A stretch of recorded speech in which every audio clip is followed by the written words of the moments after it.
Matinding pag-ulan at hangin na sinabayan pa ng makailang beses na pagkulog at pagkidla.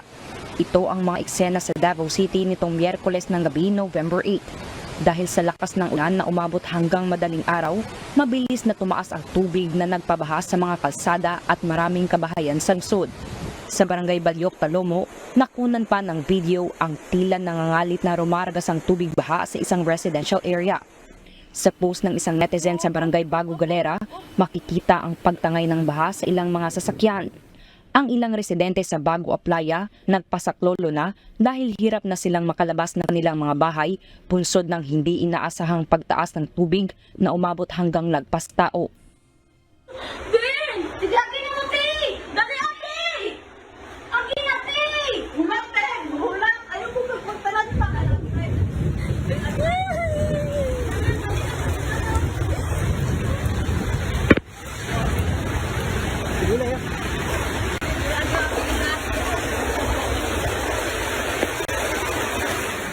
Dahil sa matinding pag-ulan, umabot sa Code Orange ang Lipadas River na mas lalong nagpabaha sa mga lugar malapit sa ilog.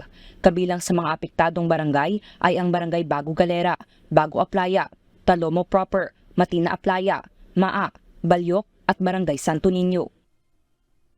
Doon nakita yung mga pipila ka mga areas kung asa ato ang gideploy ang ato ang mga responders, barangay responders, volunteer responders, and as well as our urban search and rescue.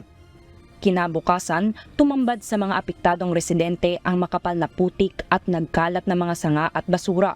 Pero may ilang lugar din na hanggang kinabukasan ay baha pa rin.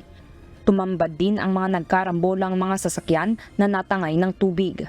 Dahil sa pinsala ng baha, sinuspinde ang klase ngayong araw sa mga apektadong barangay. Most of the areas or barangays na naapektuhan ni subside ng tubig.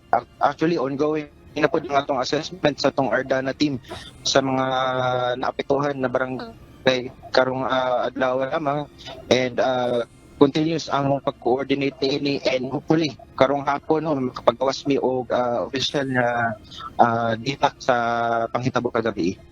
Ayon sa Davao City Disaster Risk Reduction and Management Office o CDRRMO, ilalabas nila ngayong araw ang opisyal na datos ng mga napinsala at kung mayroong casualty sa mga nangyaring pagbaha.